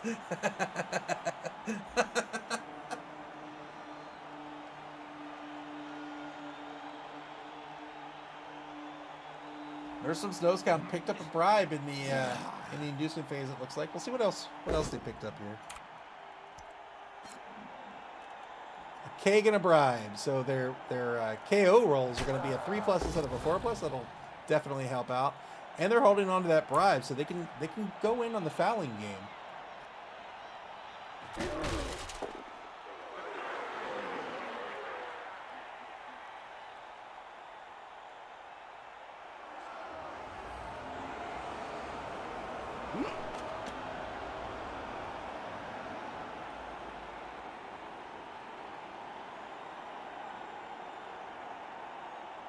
Ball on the opposing 14-yard line, protected by number 2 and number 10. These are standard linemen, but they are orc linemen. So very resilient with that AV of 10+, decent strength, decent agility. Not terribly fast. Wolfwerner blitz here. 1-die blitz. Oh, failed the rush. It would have been a 2-die blitz, excuse me. 2-die blitz with the Wolfwerner, but failed the rush. And now the Savage Boys are going to walk into the end zone, and they're going to tie this ball game 1-1. Well done by Tizzle Bizzle to get on the board. Tizzle Savage Boys will be on offense to start the second half of the game as well, so they're in good shape to win this one.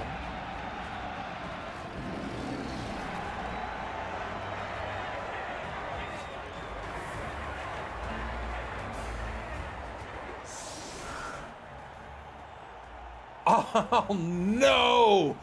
Oh no! Did not, despite the keg, did not get back the Valkyrie for the second half. So nose count's gonna have to set up with what they have here. That's a 9 on the pitch.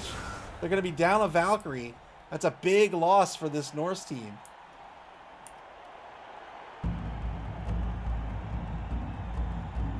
Two-man player advantage for the Tizzark Savage Boys.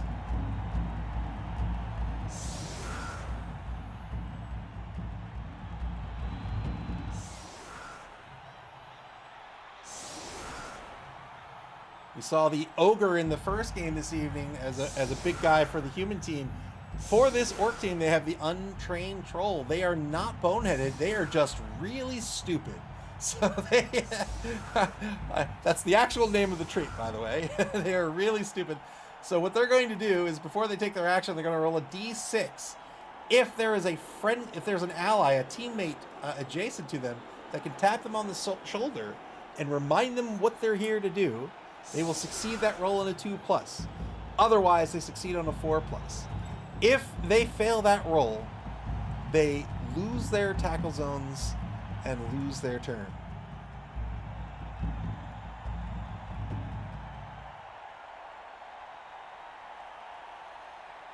Here's the kick. 4 on the line for the offense. Chelsea Zola, the number 7 blitzer, back to receive. If that's the number 7 blitzer, why is there a number 11 on the shoulder pads? It's going to be a high kick. Chelsea Zola will be able to get under the ball here, looking for the 50-50 catch on the kickoff. Ball kicked to the 10-yard line.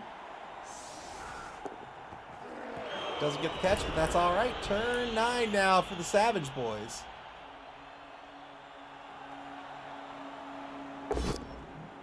Two-die block by Tomidius II. This is the level 2 big end blocker here. Strength of 4, picked up the block skill. And got the armor break here. Gets a stun on the right defensive end. And now two-die against the number 8 Journeyman gets a pal again. Oh no, looking for a 7+. As mighty blow on Lorax Dream. There's the 7+. And gets another stun. 2 stuns on the line. Just the nose tackle left. Tom Zarek, I'm not a Cylon. Why don't you trust me? Don't put me in the brig. The number 7 lineman.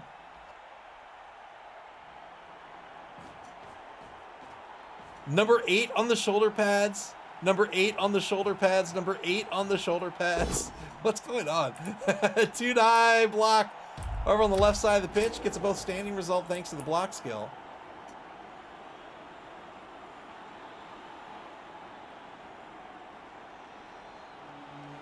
Does the number change? Like, is this a bug? Everybody's an 8.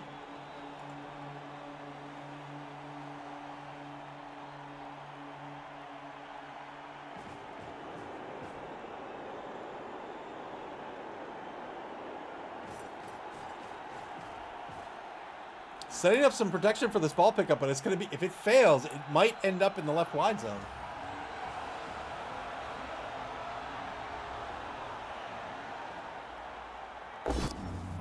Three-die block against Tom Zarek is just going to be a push. For some reason, Tom Zarek feels a little heavy. Feels, I don't know, a little metallic.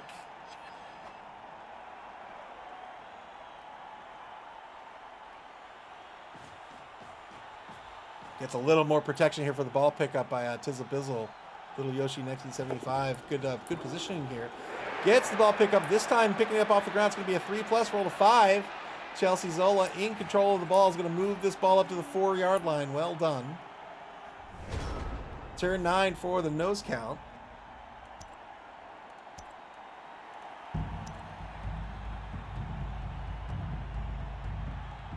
Oh, wow, I hate that. I hate this button. Who showed me this button? I don't like this.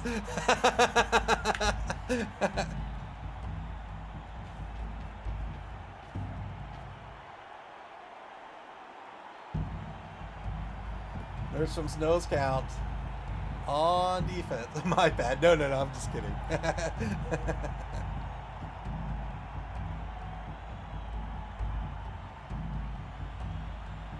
Nose count taking marks here. They have to be careful. It can be very difficult with the Norse team, especially in this matchup. I don't think they want to be terribly cavalier with these marks. I do think they want to take those blocks with their frenzy players. You can see that's what he's going to try to do here on the right side. Two-die blitz by Bumble the Yeti. Gets a push out of this. Frenzy follow-up into a two-die. It's going to be another push. So the Yeti has Frenzy. Frenzy can be great for Frenzy can be great for getting multiple dice, therefore increasing your odds on getting the knockdown. And with Claw, you treat everybody's AV as if it's 8+. That's great against an Orc team, right? Where most of the players are AV 10+. So a judicious use of this Frenzy can help turn the tide in this matchup here for the nose count. The problem with Frenzy is that it's one of the few skills that are mandatory in the game. So all skills are optional unless they say otherwise. Frenzy is one of those skills. On the first block, you have to follow up and then take a second block. So Frenzy, while great for getting those dice on your blocks, can be disastrous for your positioning, where you have to follow up. And now you might find in this case, for example, this Yeti marked in a way that he doesn't want this Yeti to be marked. Frenzy by the Old Foreigner gets the knockdown on Mouthy Barbecue, the number 2 big and blocker. And now there's that two-die over on the right side of the line. Gets a push here. Frenzy follow-up into a two-die. Oh, that's a both down result. I think he's going to spend the team reroll. Sticks with the both down result. And that'll be a turnover, so that's one. Oh, no! And got injured for his trouble. Alberic the Ballista injured. Is the Oppo going to be spent?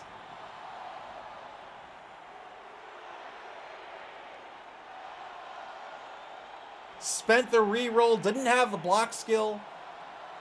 Got a both down result out of it. Had to take it. Doesn't spend the oppo here. And that's an off winner off the pitch.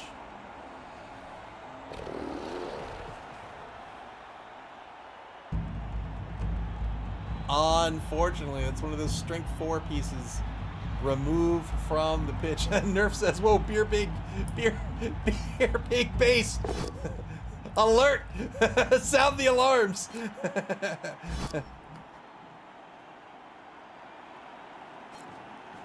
Electric Man says, are you talking about the numbers on the cards? No, I'm talking about, so like this blitzer here is number 7, but look at the shoulder pads. That's an 8. And at one point it was an 11. So this is number 4, but still 8. There you go. Here's number 6. It's right there. You see that? Number 6 had an 11 on the shoulder pads and now has a 5. Armor break in the right wide zone. Gets a stun out of this. Yeah, so I think that confirms that it's a bug. Counting is hard. Give him a break.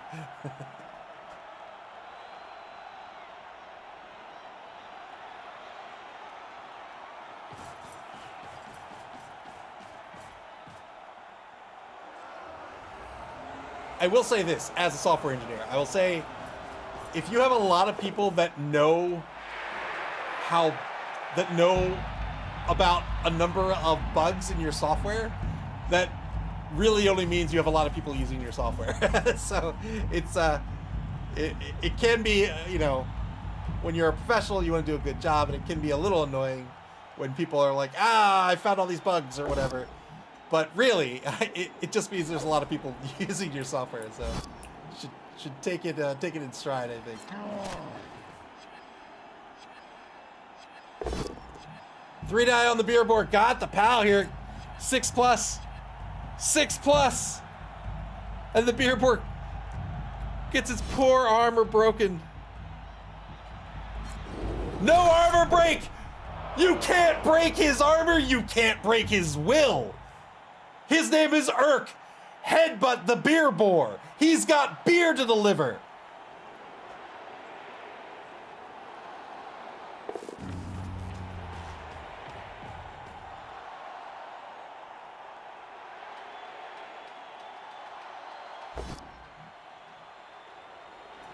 Takes a 1 die over in the left wide zone, but rolls into a skull and is considering the reroll or not. Says, no, it's good.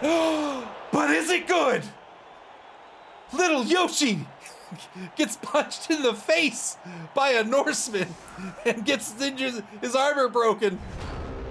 Takes an injury. That's going to be a turnover. Turn 10 now for Nerdstrom's nose count. Decided not to spend the reroll there. I think that's not a bad decision. It's just unfortunate the armor break rolled the way it did. Turn 10 now for the nose count. Well, I mean, they are playing on stone. that doesn't feel very good when you get knocked out on this.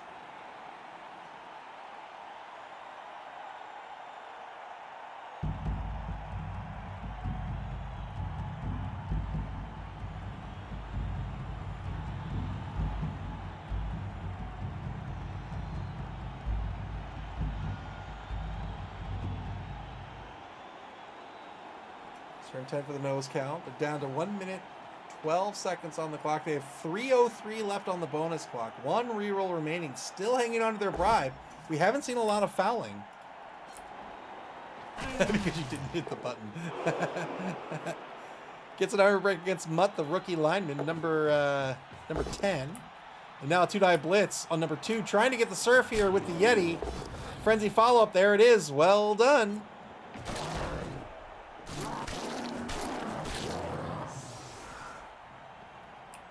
Gets the armor break, gets nothing out of it, but that's going to be a removal. And then repositions that Yeti off the sideline. Well done by War Horseman. So got the surf with the Yeti, but the Yeti pretty far out of position on this drive right now. Still early in the half, though.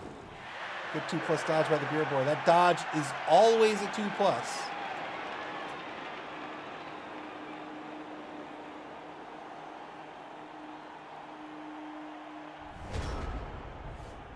Oh, thank God the beer is safe. Turn 11 for the Berserk Savage Boys now. They have the ball on the opposing 4-yard line. It's caged up just outside the right wide zone. They'll be able to block down number 6 here, and then they'll have a number of players free to move this cage down pitch. First order of business is to move the ball carrier. The ball all the way down to the 16-yard line, just off the right sideline. 2 free players to move with the ball carrier here as well. First move's going to mark the Thing, number 4. Currently prone in the right wide zone. 2-die block against Tender Thrashing. Gets a pal here. Looking for a 7+ with Mighty Blow. Got it. And gets a stun. Stuns are a lot more penalizing than new players often realize, and that's because, sure, you didn't get the removal, and that's not as penalizing as a removal, of course, but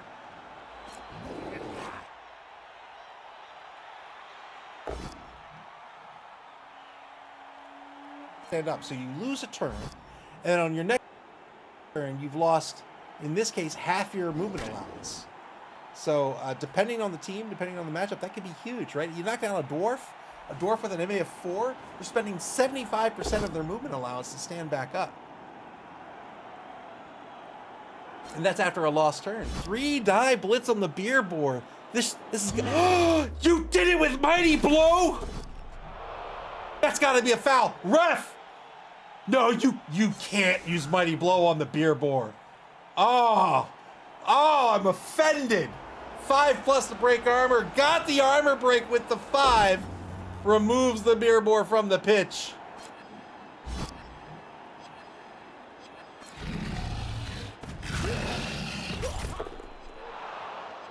Took out the beer board. Oh. There's decorum. I can't believe you have no scruples.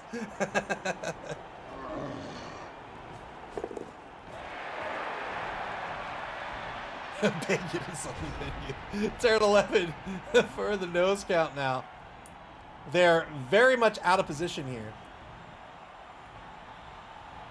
You can see where the orcs are. They have absolute control currently of this section of the pitch, probably more like this.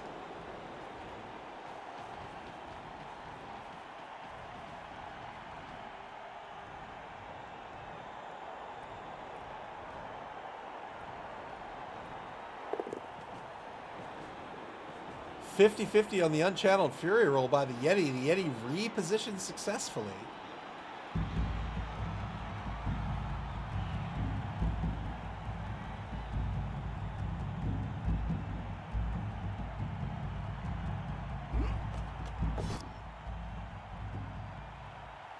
Use jump up on the Norse Berserker, so that's that jump up. Gets through the dodge. 1-die blitz. 1-die blitz rolls into a skull. That's not going to do it. So we just talked about that jump up skill. These Norse Berserkers have jump up. They can jump up for free. They can stand up for free. It doesn't cost them the 3 MA. So he had 6 MA. He went 1, 2, 3, 4, 5, 6. Rush. Rush. Failed. Unfortunately. I think that was his best option, though. And now the Savage Boys on turn 12 probably try to stall this out for at least a turn.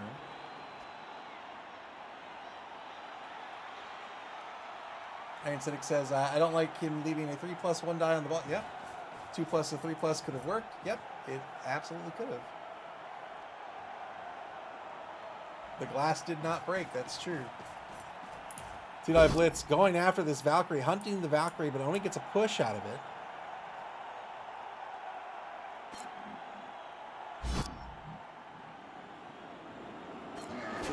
Valkyrie's not only very important on the Norse roster, but also very expensive.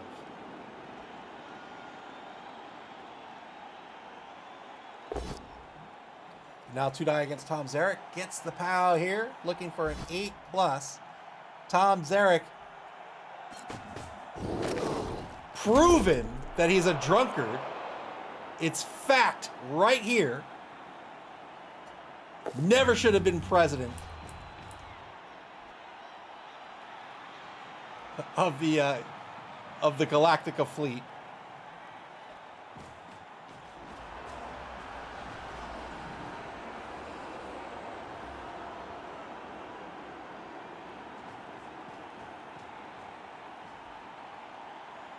Putting tackle zones between what remains of this Norse team and the ball carrier. These orcs in very good shape to stall this out till turn 16. They still have the thing to worry about. Needs to get some tackle zones between the thing and the ball carrier. And the ball carrier is going to move straight back.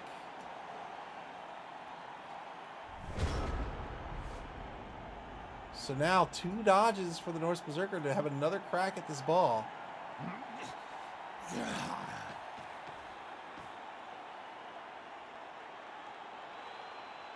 Number 8 Journeyman takes a mark against Mutt, the number 10 Orc lineman. The remaining Valkyrie is going to try to move in and force this score to give the nose count an opportunity to reclaim this ball with enough time to win this game. Or enough time to draw this game, I should say.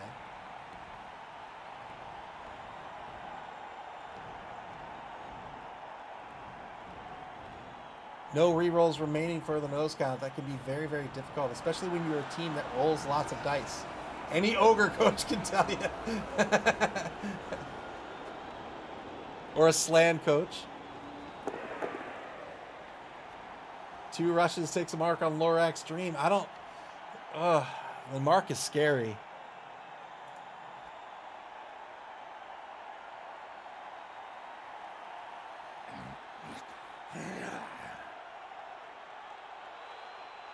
So whenever you take a mark, you have to ask yourself, what am I getting out of it? So often you'll take a mark for one of 2 reasons, right? Generally speaking. One, you don't fail the second dodge. Tried to blitz the ball carrier, didn't work out here.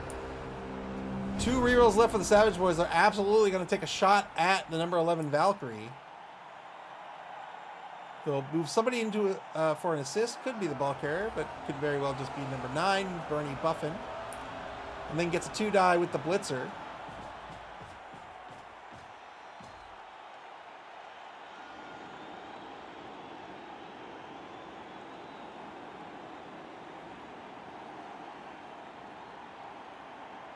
Iron Cynic says Surfer. Yeah, so what can happen here is that mark means that there's now a block. You can take as many blocks as you want on a turn. And there's a block on the Valkyrie. You can push her back to here. And then the blitz can come in this way. At that point, there's nowhere for the Valkyrie to go but here, here, or here. Took the PAL here. So there won't be a surf, but there is an armor break. Got the removal anyway. Well done. So that blitz is a once per turn action. That's a move and a block all rolled up into one action. So by giving up that block, you're allowing... basically 2 blocks to be taken against the Valkyrie. Valkyrie removed now. Both Valkyries off the pitch. 5 players left on the pitch for the nose count. I believe that's a 9v5, right? 1, 2, 3, 4, 5, 6, 7, 8, 9 versus 1, 2, 3, 4, 9v6. Excuse me, 9v6 on the pitch. So 3-man player advantage for the Savage Boys. They're in real good shape to stall this out now. They're going to take some hits. They're up against this low AV team. May as well take those hits, try to get that SPP and develop this team a bit. Got a PAL here on the Journeyman, looking for the 8+. Turn 13 now for the nose count. It's their first turn in the final quarter of this game.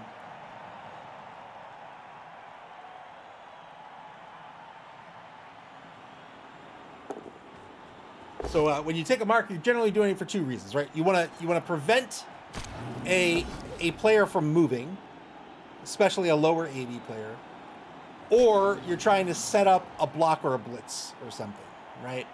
Now, if it's just going to be a block, like you'll see bashy teams do this a lot. They want to take those marks so they can get a lot of blocks on their turn.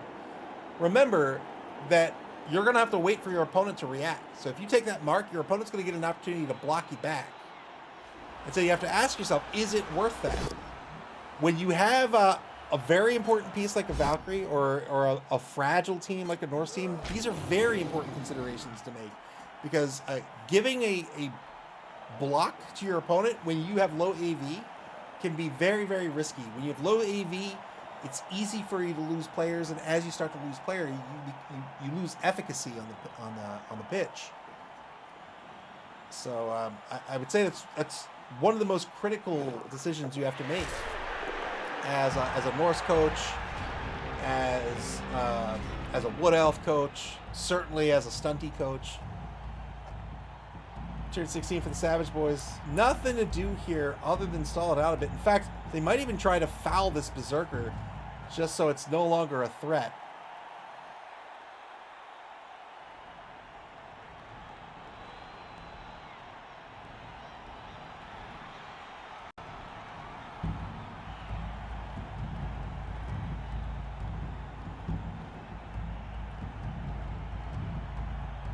Dryan, thank you very much for the follow. I appreciate it. Thank you very, very much. Welcome to the stream. Coming up after this game, we're going to have the Fishy Fiends versus Pain and Killers. It's going to be the top of Division A going at it. Ajax versus Eric. That'll be Chaos Renegades versus Dark Elves. That is scheduled for 11 o'clock p.m. Eastern Daylight Time. That is about an hour and 20 minutes from now.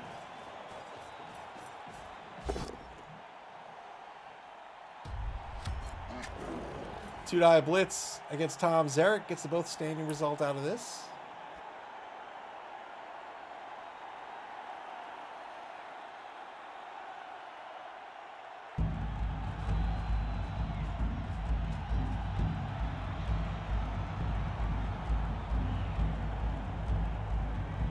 That game will be the number 1 team versus the number 5 team in Division A.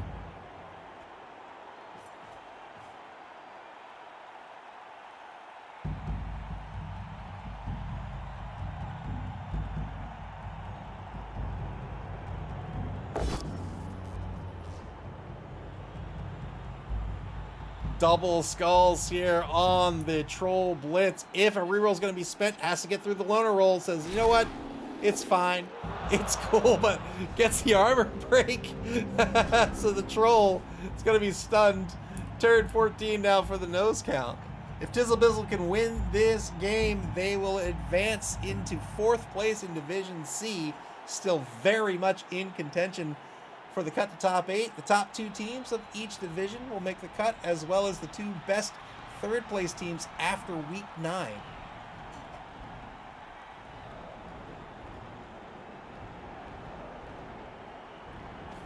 Electric Span says, I hope these 3 turns can take an hour and 20 minutes. They will not.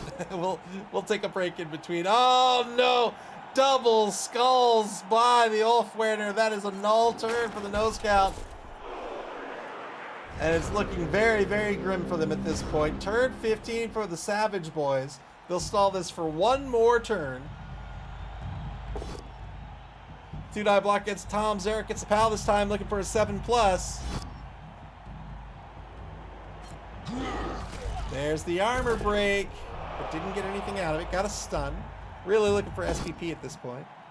I just realized the stars on the Troll are bigger. The stars.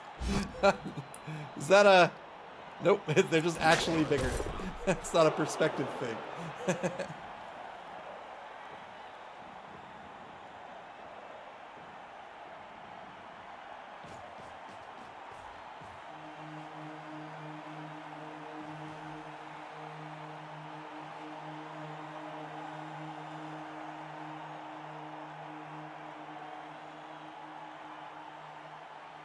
Might even move this ball back to center pitch here. Is there anybody that can get there? Not really.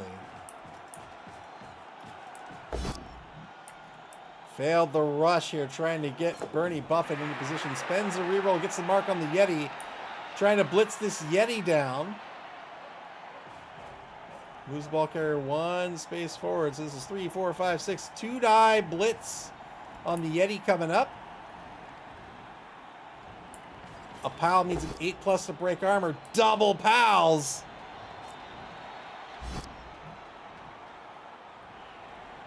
Got the armor break. Got the removal in the Yeti. Well done. No Kaz out of it.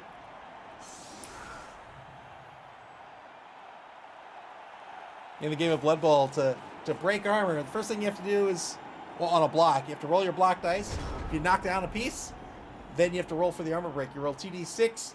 If you meet or exceed their armor value, that's that AV down here. So for Lore Extreme, that would be a 10 plus. If you get a 10 plus or higher on the 2d6, the next thing you roll is a 2d6 on the injury table. This can result in a stun, a KO, or a casualty. If it's a casualty, like that, failed the dodge by the Berserker, trying to go after the ball carrier, but boy, just a big risk at that point. Really nothing else he could do. He tried to go for it, so I give credit where credit is due. But the Savage Boys will walk this ball in. They have one reroll left. They'll probably take some... Nope, they're going to score. 2-1. The Savage Boys take the lead with one turn left in this game.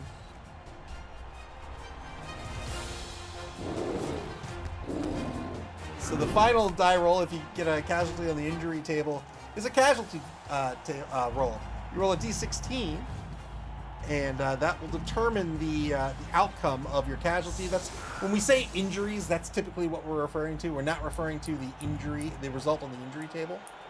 But that can result in temporary or permanent injuries. It can even result in a death. On a 15 plus, you're dead, which is much better than it used to be. In the old, in the LRB6, in the old version of the rules, you roll what was called a D68. You roll a D6 and a D8, and if you rolled a 6 on the D6, you were dead. So that was a 1 in 6 rather than a 1 in 8. Final turn of this ball game. The defense gets to reset here. They may just put some guys on the line here just to avoid the block down the line. But other, I just realized he only had 4. Only had 4 on the line. So 11v4. 7-man player bench. I mean, that's going to happen when, like we said, they're glass cannons. When you're a fragile team, you're going to lose guys. Yeah. So Savage Boys are going to move a whole bunch of players up on the line here to prevent these Norsemen from getting any SPP out of this. Final turn of this ball game. Norsemen are going to ignore the ball. What are they going to do? Is it going to be the end of the game, or are they going to try something? Are they going to be heroes, or are they going to? Are they going to be? Are they going to be smart? They're going to be heroes. 1-die block. This is not. Well, frenzy makes it worrisome, but all right, uphill follow up here. He's going to stay alive. It's going to be a push.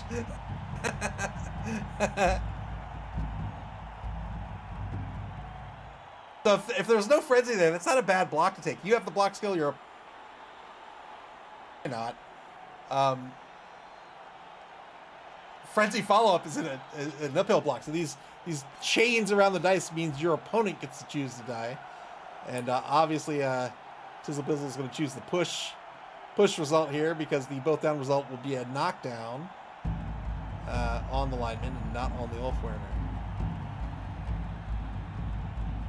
All right, yeah, Iron Sling says with block it's not even horrible. Yeah, absolutely.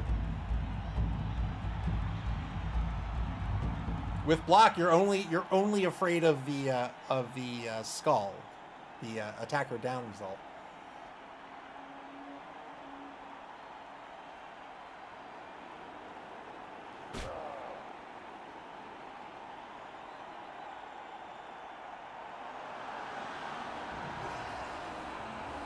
Mr. Rocker Croc says on an uphill, it's only an 11 in 36 chance of the worst option with block. Fair enough. Here's another uphill. And gets a push out of this. Tom Zarek on the block this time.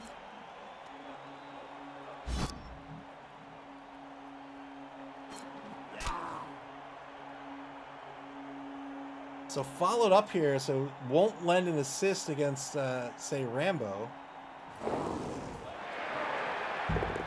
3+ pickup by the lineman. Fails to pick up. Trying to get a long pass out of this. It's not going to work out.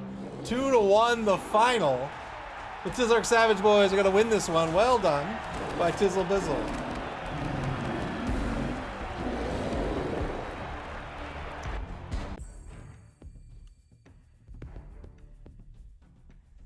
And with that, the Tizork Savage Boys advance into 4th place in Division C. They are 3-1-3, hot on the heels of Clypheus. Clypheus, the Season 2 champion, I believe. And naturally at the top of the standings here in Division C, but Tizzle Bizzle very, very close behind. Hotly contended division. All right, we'll take a look at the schedule one more time before we leave.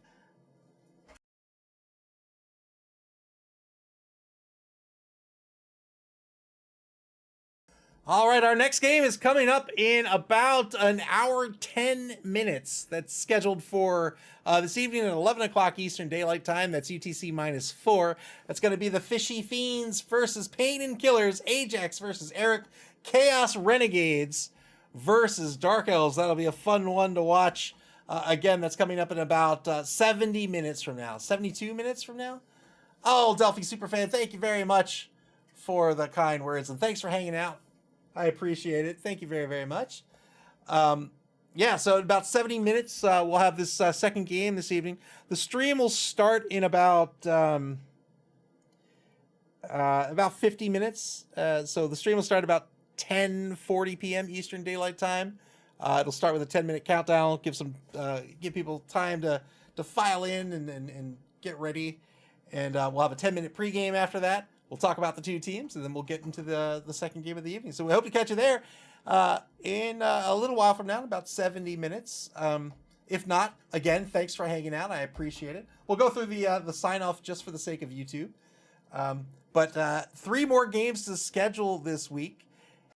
And when those games get scheduled, you'll be able to check out and get alerted to the schedule on our website at maml.club. That's maml.club. Here on Twitch, or on our social media pages on Blue Sky, X, and Facebook. You can also watch previous games on our YouTube channel. Play Blood Bowl, man. This game is so much fun. You can play Blood Bowl via Blood Bowl 3 on Steam, the Epic Game Store, PlayStation, Xbox, and in tabletop form at your friendly local game store until tonight at 11 o'clock p.m. Eastern Daylight Time. Again, that's about 50 minutes from now. Take care, everybody. Get something to drink. Take care of some chores. We'll see you back here in 50 minutes. Otherwise, have a great evening.